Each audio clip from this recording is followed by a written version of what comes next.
The Order of Nations is the big common enemy in End of Nations. They have a lot of advanced weaponry, they have these cool-looking units, they can do a lot of damage, things that you've never seen before. You really will need to plan out your strategy and tactics and approach them with extreme caution. Playing online in End of Nations just blows the doors off of playing in a traditional online RTS game. There's going to be certain things that you're only going to be able to achieve by teaming up with other players. If you want to play by yourself and have a solo game experience, you can. But where the game really shines is where people cooperate and conquer, where people play together and team up to take on greater goals. In terms of the different classes and roles that the player can choose in End of Nations, each commander class has its own unique abilities and skill sets.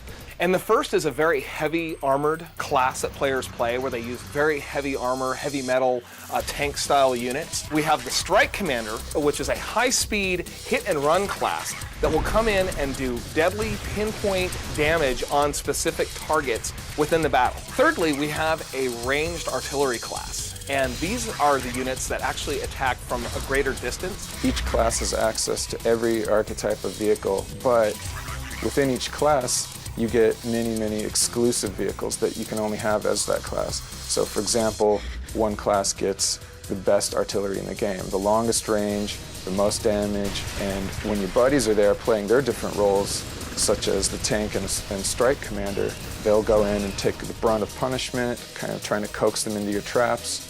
These roles cooperate and form a whole that's greater than the sum of the parts.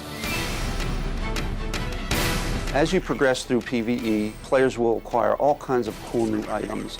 We're going to have new armor, new weaponry. You'll acquire blueprints and schematics to go back to your headquarters and research new weapons. Different types of ammo, like incendiary ammo or EMP ammo. All the different ingredients you're going to need in order to defeat the Order of Nations. Really fusing a core RTS experience with MMO elements. We have social chat rooms, we have public instances where you'll be able to run across other players in the world that are battling it out. We have drop-in gameplay.